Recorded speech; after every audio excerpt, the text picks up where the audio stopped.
Hey everybody, Opinionated Cheapskate coming at you with yet another backpacking hack.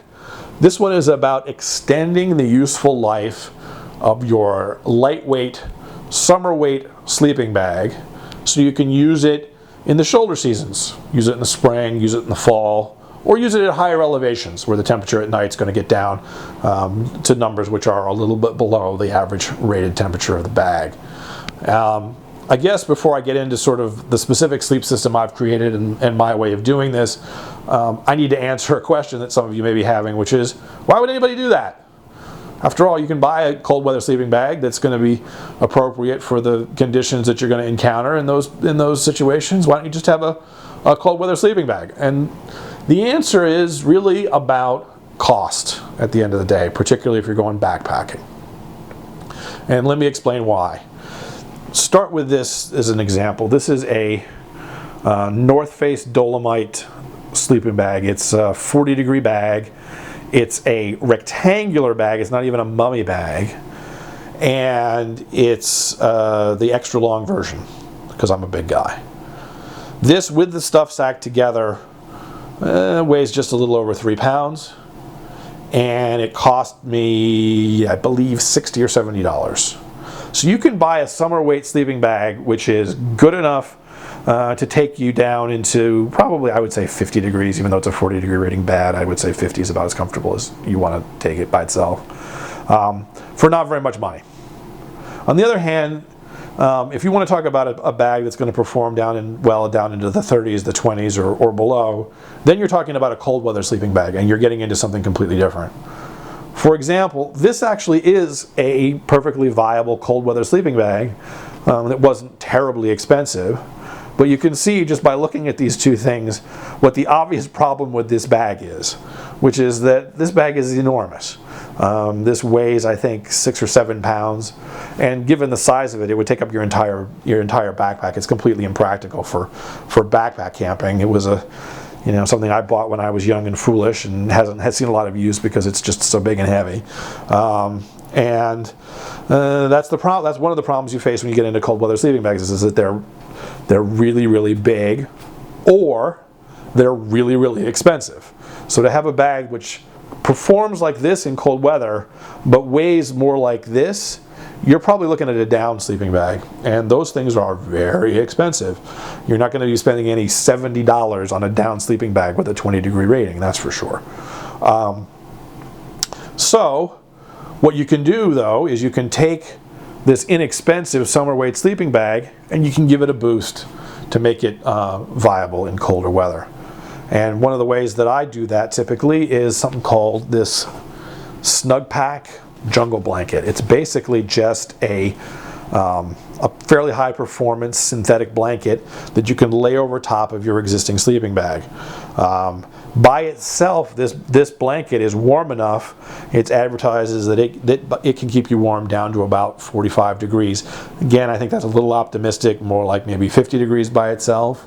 But you put this 40-degree rated sleeping bag together with this 45-degree rated blanket, suddenly you have something which is really quite warm. I've used this system successfully, these two things together, down into the low 30s, and been perfectly comfortable with this. I have a good sleeping pad, inflatable sleeping pad underneath me to help keep me protected from the ground.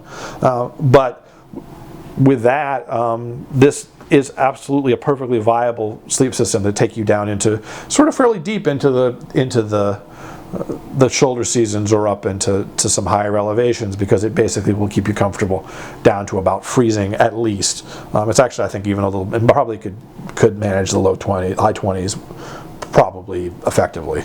And then I have this other thing which this is more of a car camping thing, but this is more to think about options that you might have. This is a fleece sleeping bag. So basically it's just a fleece blanket with a zipper going around the side of it to make it look like a sleeping bag.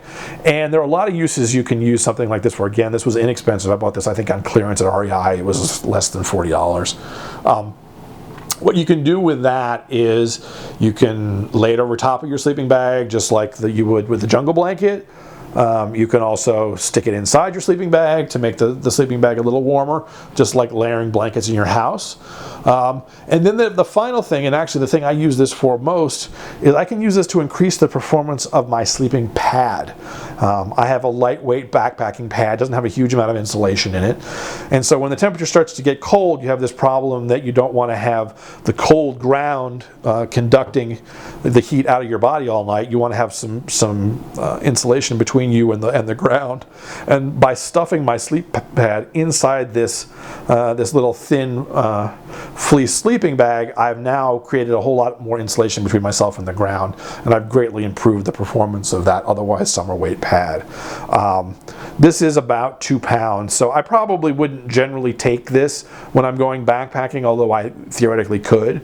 But you know, all right, I'm a little over 3 pounds on this. This is under 2 pounds, so I'm still under 5 pounds just with these two things. I've spent, this was only $25, so I've spent now under $100, and I've got something that can keep me warm down into the 30s pretty easily.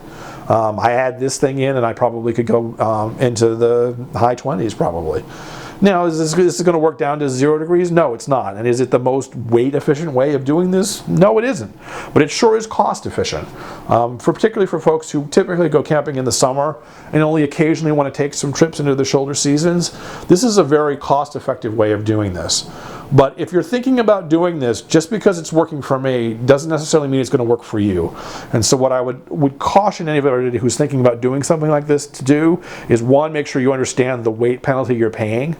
And then secondly, try it out. You should always try out camping gear in your backyard before you take it someplace where you need to depend on it. That's particularly true here for something like this, where everybody's different in terms of their tolerance for cold and how warm they sleep.